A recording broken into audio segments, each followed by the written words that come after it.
오늘 우리에게 주시는 하나님 말씀은 마태복음 2장 1절에서 11절까지 말씀입니다. 마태복음 2장 1절에서 11절까지 말씀을 같이 교독하겠습니다. 1절 제가 읽겠습니다. 헤롯 왕 때에 예수께서 유대 베들레헴에서 나심에 동방으로부터 박사들이 예루살렘에 이르러 말하되 유대인의 왕으로 나신 이가 어디 계시니요? 우리가 동방에서 그의 별을 보고 그에게 경배하러 왔노라 하니 헤롯 왕과 온 예루살렘이 듣고 소동한지라. 왕이 모든 대제사장과 백성의 서기관들을 모아 그리스도가 어디서 나겠느냐 물으니 가로되 유대 베들레헴이 오니 이는 선지자로 이렇게 기록된 바 또 유대 땅 베들레헴아 너는 유대 고을 중에 가장 작지 아니하도다. 내게서 안 다스리는 자가 나와서 내 백성 이스라엘의 목자가 되리라 하였음이니이다. 이에 헤롯이 가만히 박사들을 불러 별이 나타난 때를 자세히 묻고 베들레헴으로 보내며 이르되 가서 아기에 대하여 자세히 알아보고 찾거든 내게 대하여 고하고 나도 가서 그에게 경배하게 하라. 박사들이 왕의 말을 듣고 갈새 동방에서 보던 그 별이 문득 앞서 인도하여 가다가 아기 있는 곳 위에 머물러 섰는지라. 저희가 별을 보고 가장 크게 기뻐하고 기뻐하더라. 같이 읽겠습니다. 집에 들어가 아기와 그 모친 마리아와의 함께 있는 것을 보고 엎드려 아기께 경배하고 보배압을 열어 황금과 유향과 모략을 예물로 드리니라. 아멘. 날씨가 많이 추워졌습니다. 여러분들 건강에 유의하시고 또 날씨에 맞게 옷을 따뜻하게 입고 다니시면 좋겠습니다. 오늘 이렇게 거룩한 주일에 하나님이 축복해 주시기 위하여 저와 여러분들 이 자리에 불러주신 줄 믿습니다. 우리 서로를 향하여 축복하고 또 격려하면 좋겠습니다. 잘 오셨습니다. 하나님이 당신과 영원히 함께 계십니다.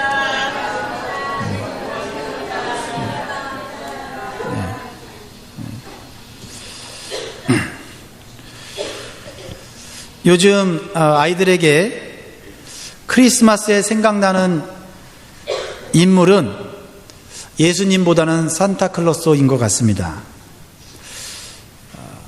저는 개인적으로 산타클로스를 나쁘게 생각하지 않습니다. 아이들이 좋아할 만한 캐릭터라고 생각을 합니다.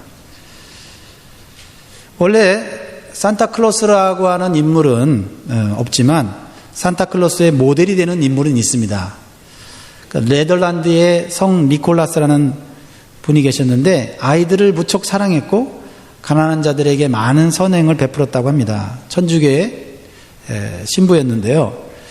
그의 선행과 사랑의 이야기가 미국으로 이렇게 건너오면서 산타클로스라고 하는 인물을 만들게 되었어요. 종교적으로 신앙적으로 만들었던 것이 아니고 상업적으로 만들었던 것이죠. 그런데 오늘날 산타클로스는 어떤 예수님의 이미지를 보여주기보다는 너무나 상업화되어서 예수님과 동떨어진 상징이 되어가고 있다는 것이죠.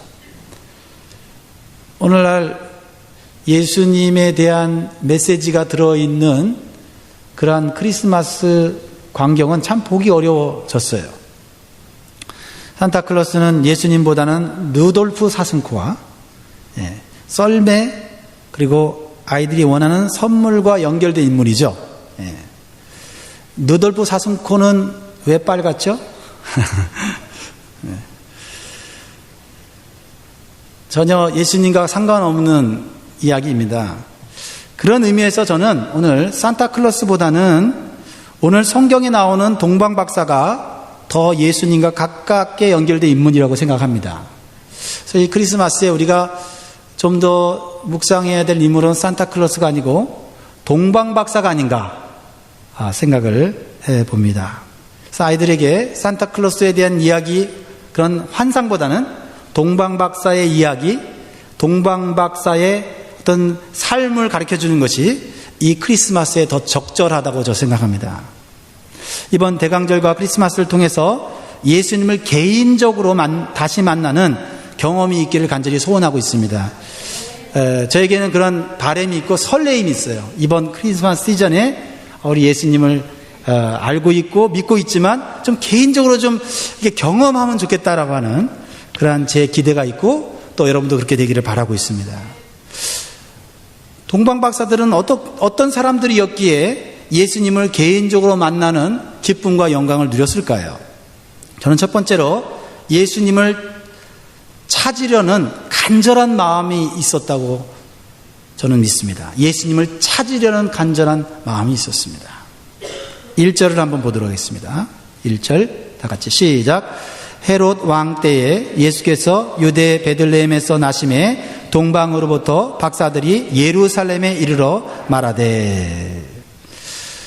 베들레헴, 예루살렘, 여러분 귀에 익숙하시죠? 베들레헴, 예루살렘. 그러면 하나님의 성전이 있는 곳, 하나님을 믿는 사람들이 모여 있는 곳, 그 정도는 우리가 알 수가 있습니다. 동방 박사들은 먼 나라에서 예수님을 찾기 위해서 여행을 시작했습니다. 여러분, 먼 여행을 떠나기 위해서는 많은 준비가 좀 필요해요. 그렇죠? 가까운 장소를 가는 데는 그런 많은 준비가 필요하지 않아요.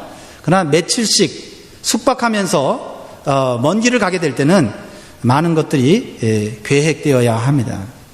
많은 시간이 소요될 것이고요. 또 많은 물질이 소비될 것입니다. 그건 기본적인 것입니다. 그 외에 먼 여행을 떠나다 보면 개인적으로 다른 소중한 것들을 포기해야만 합니다. 그렇죠? 한번 여러분 상상해 보세요. 적어도 한 달, 두 달의 여행을 여러분들이 한다고 했을 때 여러분들은 얼마나 많은 시간과 물질을 소비해야 되며 또 얼마나 많은 개인적인 스케줄과 중요한 것들을 포기해야 되는지 한번 생각해 보면 좋겠습니다. 여러분들이 낙타를 타고 동부 버지니아에서 서부 캘리포니아까지 간다고 한다면은 얼마나 많은 시간과 물질이 에너지가 필요할지 아마 어느 정도 상상이 갈 것입니다. 아마 그 정도의 거리일 수도 있고 더 먼 거리일 수도 있겠지요. 오늘 이렇게 예수님을 찾기 위해서 많은 시간과 물질을 소비할 준비가 되어 있는 사람이 얼마나 있을까요? 예수님이 찾아와도 예수님 앞에 가지 않는 시대, 이런 시대에 누가 예수님을 만나기 위해서 시간과 에너지와 물질 그리고 다른 것들을 포기하면서까지 예수님을 만나려고 할까? 이것이 동방박사가 보여주었던 예수 탄생의 그러한 자세였다라는 것입니다. 그러한 예수님을 만나고자 하는 간절한 마음이 예수님을 만나게 했다라고 우리는 생각할 수 있습니다. 바로 헤롯 왕과 예루살렘에 있는 사람들은 어쩌면 예수님과 너무 가까이 있었음에도 불구하고 예수님을 만나지 못했다는데 아이러니가 있습니다. 왜요? 예수님을 간절히 찾고자 하는 마음이 없었기 때문이라는 것이죠. 예수님이 내 가까이 있다 할지라도, 예수님이 내 앞에 찾아왔을지라도 내가 예수님을 찾고자 하는 마음이 없으면 우리의 눈은 어두워져서 예수님을 만날 수 없다라는 것입니다. 예수님은 벌써 베들레헴에 탄생하셨는데 그들은 전혀 관심이 없었고 감지하지 못하고 있었어요. 예수님의 오심은 성경에 예언된 하나님의 놀라운 구원 계획이었고 전 우주적인 사건인데도 영적으로 무감각한 상태에 있었다는 것을 증거하고 있습니다. 그래서 오히려 멀리서 온 이방의 동방박사들이 영적으로 깨어있는 사람인 것을 보여주는 것입니다. 예수님을 만나려는 사람들은 영적으로 깨어있어야 될 줄 믿습니다. 헤롯은요, 처음부터 예수님을 찾으려고 하지 않았어요. 예수님이 필요 없었거든요. 그저 자신의 왕의 자리를 유지하는 것에만 관심이 있었습니다.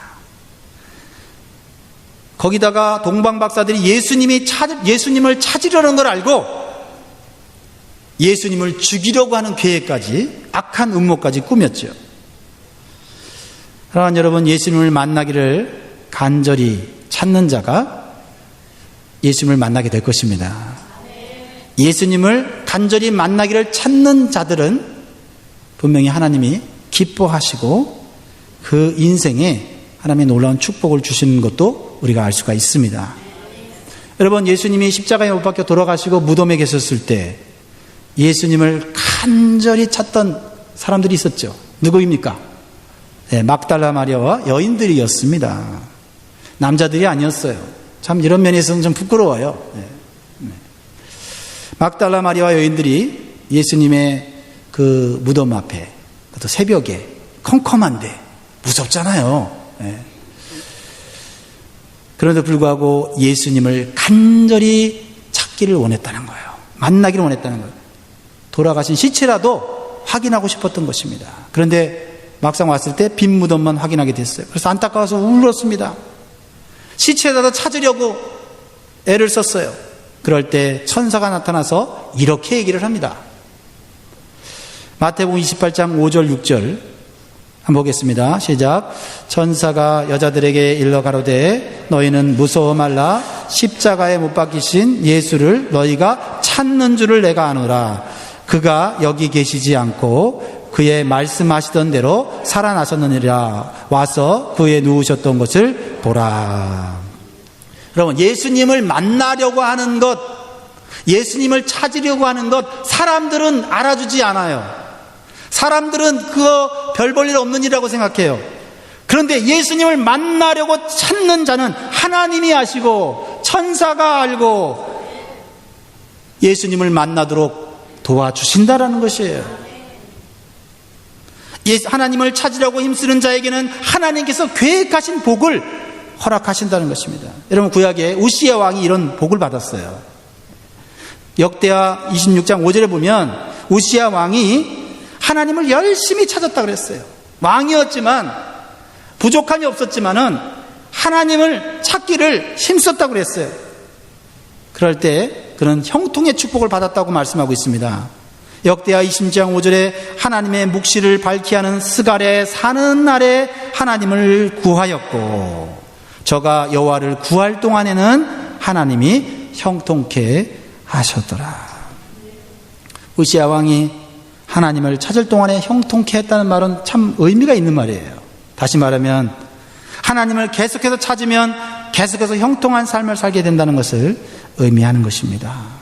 근데 많은 사람들이 하나님을 찾고 하나님의 은혜와 축복을 받아 잘 살게 되면 어떻게 합니까? 하나님을 더 이상 찾지 않아요. 찾는데 게으름이다. 그래서 결국은 현재 누리고 있는 것 다 쓰면 더 이상 누릴 것이 없는 그런 허무한 인생을 살게 되는 것이지요.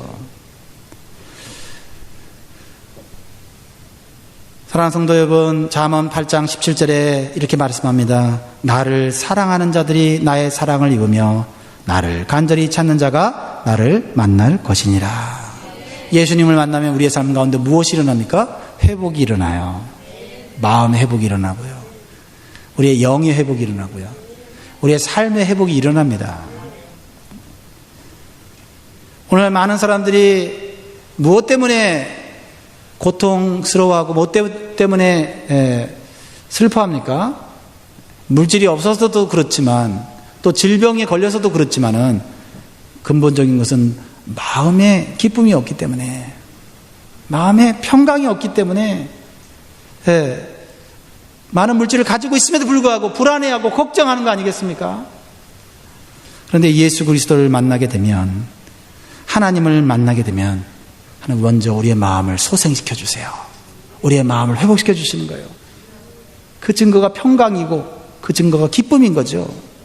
동방박사들은 예수님을 만나고 이 세상에서 경험할 수 없는 엄청난 기쁨을 경험했다는 것입니다.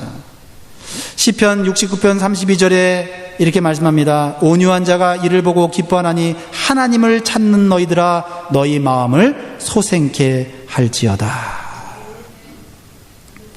우리는 하나님이신 예수님을 힘써 찾아야 돼요.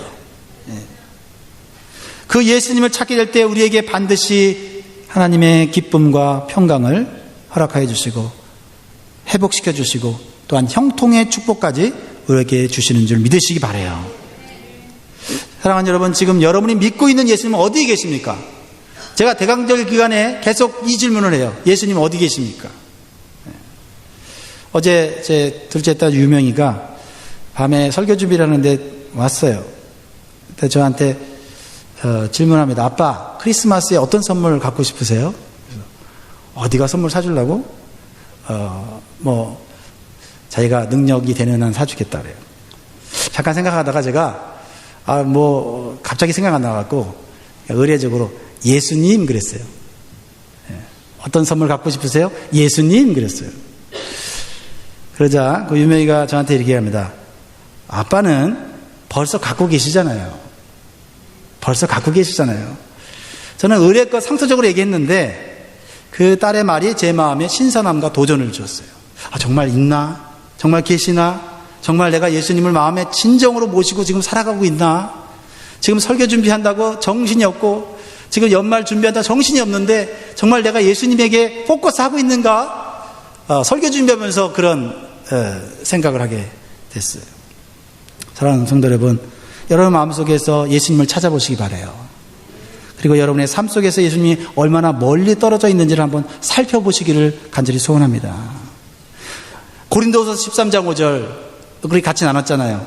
너희가 믿음에 있는가 너희 자신을 시험하고 너희 자신을 확증하라. 예수 그리스도께서 너희 안에 계신 줄을 너희가 스스로 알지 못하느냐? 그렇지 않으면 너희가 버리온 자니라. 요한 1서 5장 12절 13절에도 아들이 있는 자에게는 생명이 있고 하나님의 아들이 없는 자에게는 생명이 없느니라. 내가 하나님의 아들의 이름을 믿는 너에게 이것을 쓴 것은 너희로 하여금 너희에게 영생이 있음을 알게 하려 함이라. 지금 예수님이 예전보다 나에게서 멀리 떨어져 계시다면 여러분 동방박사처럼 예수님을 찾아 떠나는 신앙의 여행을 여러분 준비하시기 바라요. 그래서 여러분 내려놓을 거 내려놓으시고 포기할 거 포기하고 주님을 찾기 위해서 주님을 향한 그러한 여행을 떠날 수 있는 시간들이 되기를 간절히 소원합니다. 동방박사들이 예수님을 만날 수 있었던 것은 두 번째로 예수님을 왕으로 모셨기 때문입니다. 예수님을 왕으로 모셨다. 여러분 그 왕으로 모셨다는 것이 이게 좀 마음에 좀 와닿습니까? 저는 잘 와닿지를 않았어요. 왜냐하면 만약에 우리나라 대통령이 왕이었다면 이게 좀 더 좀 깊숙이 와닿을 텐데 요즘은 다 대통령제잖아요. 여러분 왕의 권위와 왕의 명령은요 생명을 좌지우지하는 거예요. 왕을 내 마음에 내 삶에 모셨다는 것은요 왕의 명령을 죽도록 지키겠다는 것과 같아요. 오늘 마태복음 2장 2절에 보세요. 저는 2절 말씀에 상당히 어떤 도전을 받았거든요. 2절 말씀 같이 읽겠습니다. 시작. 유대인의 왕으로 나신 이가 어디 계시니요? 우리가 동방에서 그의 별을 보고 우리에게 경배하러 왔노라 하니. 매년 제가 목회자가 된 미니스터가 된 이후로 매년 이 본문을 설교를 했거든요. 제가 한 28년 정도 제가 사역을 했는데 매년 똑같은 본문을 이렇게 설교하면서 마음에 부담감이 있었어요. 근데 이번에 이 말씀을 2절 말씀이 있는데 유대인의 왕으로 나신 이가 어디 계시뇨라고 하는 이 질문이 제 마음을 쳤어요.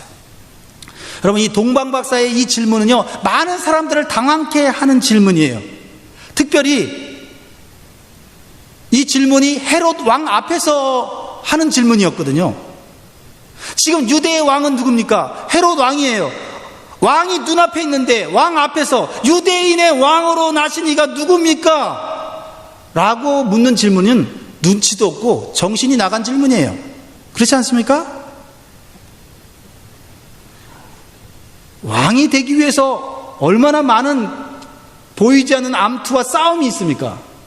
그래서 왕이 된 사람 앞에 유대인으로 왕으로 나신 이가 어디 계십니까? 라고 감히 묻는다는 자체가 이 질문 자체가 정신이 없는 거예요.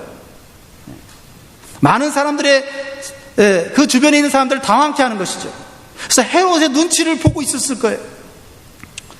이 질문은 자칫하면은 헤롯 왕은 왕으로 여기지 않는다는 오해를 불러일으킬 수 있는 소지가 있어요. 만약에 이스라엘 사람들이 이런 질문을 했더라면, 유대인들이 이런 질문을 했더라면요, 당장 그 자리에서 목숨을 잃어버릴 수도 있어요. 헤롯 왕이 어떤 왕인데요? 얼마나 난폭한 왕인데요?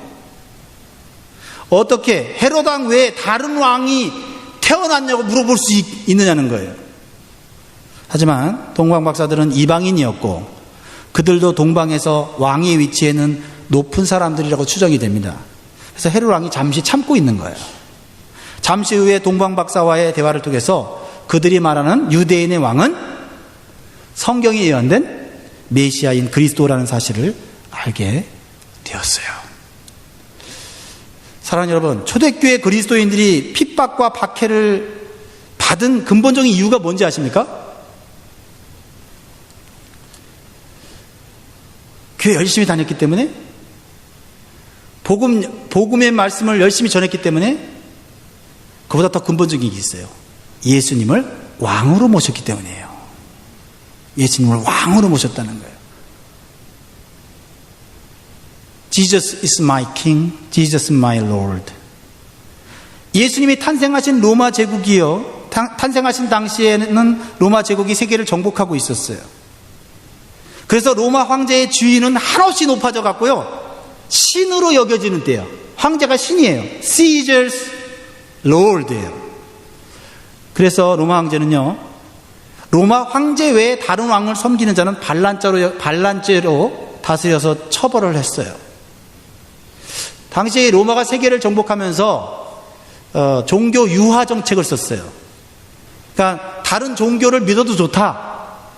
그러나 한 가지는 왕은 오직 로마 황제뿐이다. 요거 하나만 지켜주면 너희들이 마음껏 교회 다녀도 되고 너희들이 마음껏 신앙생활 해도 된다 이 말이에요.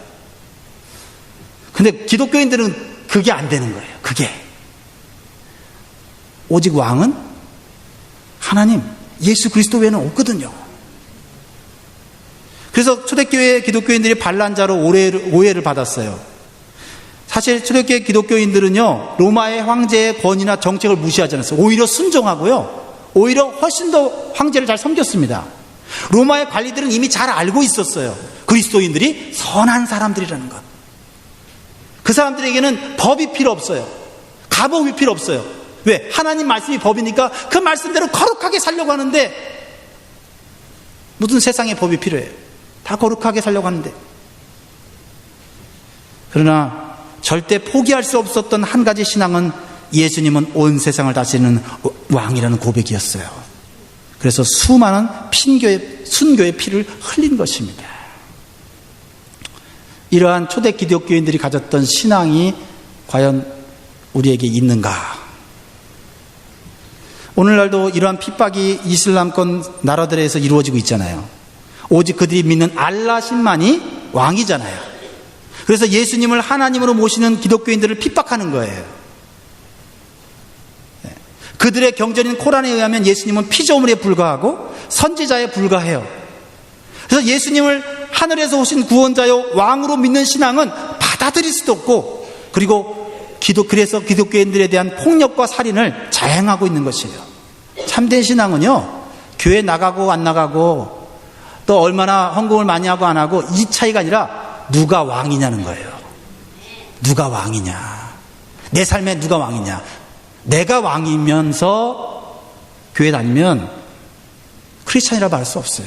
예수님이 왕인 사람이 크리스찬인 거예요. 네. 마귀의 관심도요, 누가 왕이냐에 관심이 있어요. 마귀도. 그래서 예수님 시험할 때 온 세상을 보여주면서 내가 온 세상을 줄 테니까 너 나한테 절해라고 얘기해요. 그냥 worship me, 나를 경배하라고 얘기해요. 사단도 가장 큰 관심사는 자기가 왕이 되고 싶은 거예요. 사랑하는 성도 여러분, 예수님을 나의 삶의 왕으로 모시기를 진정으로 원하십니까? 아니, 예수님을 왕으로 모심으로 목숨의 위협을 당해도 왕으로 모실 결단이 있습니까? 당시 헤롯에게는 또 다른 왕을 필요로 하지 않았습니다. 이미 자신이 왕인데 누가 왕이 될 수 있어요? 그래서 어떤 왕이라도 죽이려고 했던 것이죠.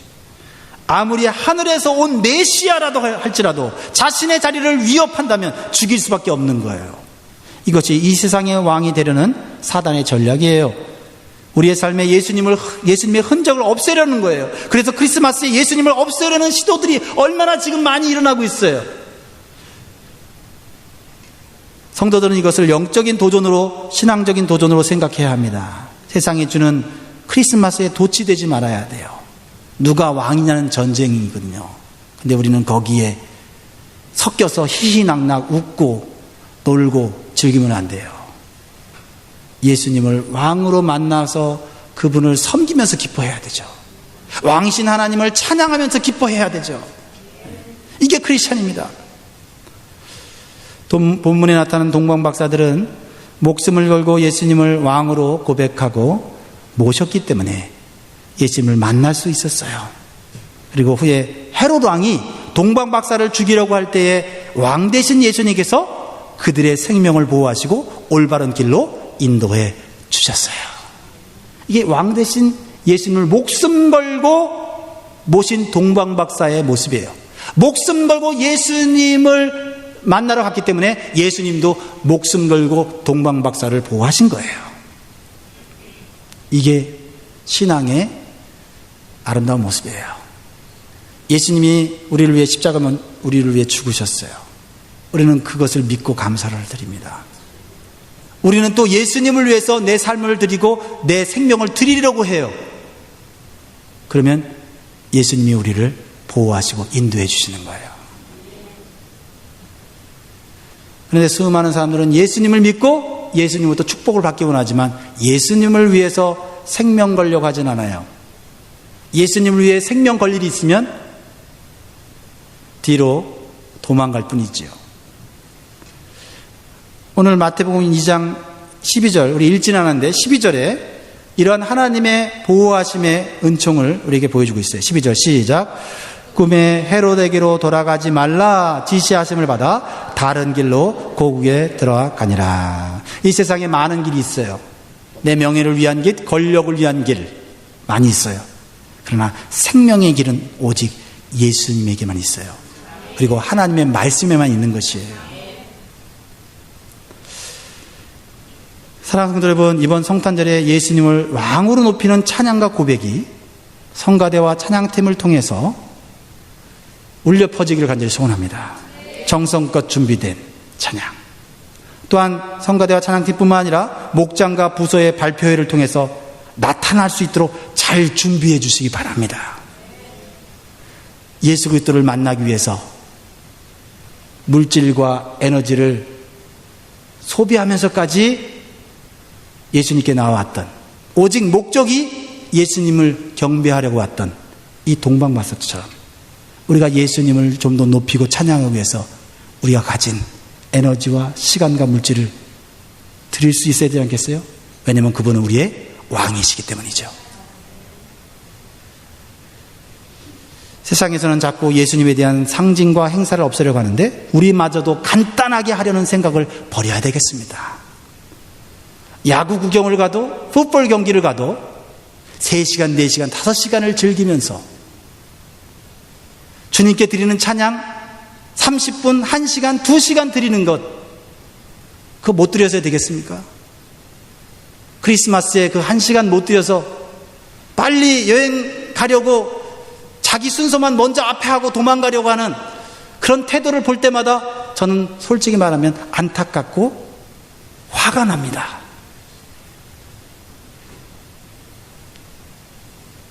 예수님 탄생하신 날만이라도 아침부터 저녁까지 찬양하고 경배하고 올려드릴 수 있다면 그것이 우리를 위해 생명을 바친 예수님에 대한 도리가 아닌가 하는 생각도 해보는 것이지요. 올해는 이미 크리스마스 시즌을 맞아서 계획들이 있으실 거예요. 예, 가족들을 만나게 출타하는 것 저는 좋은 일이라 생각합니다. 이번 기회에 만나서 그리스도의 사랑을 나눠야 되겠죠. 그러나 남아있는 분들이 하나님께 찬양하고 예수님의 이름을 높이려 한다면 좀 정성을 다합시다. 좀 물질을 투자합시다. 좀 에너지를 투자하자고요.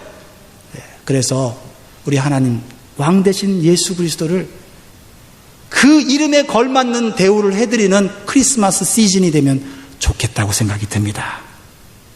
제가 드린 이 말씀이 여러분 마음에 옳다고 인정이 되면 너무 분주하게 이 시절을 보내지 마시고 예수 그리스도를 찾는 신앙의 여행을 시작할 수 있기를 간절히 소원합니다. 이 시간 왕이신 나의 하나님 이 찬양 드리면서 혹시 예수님을 왕으로 대우하지 못하고 혹시 예수님을 종으로 1년 동안 데리고 다녔다면 이제 왕으로 모시는 이 시즌이 되면 좋겠다 하는 생각이 듭니다. 왕이신 나의 하나님 내가 주를 높이고 영원히 주의 이름을 송축하리이다.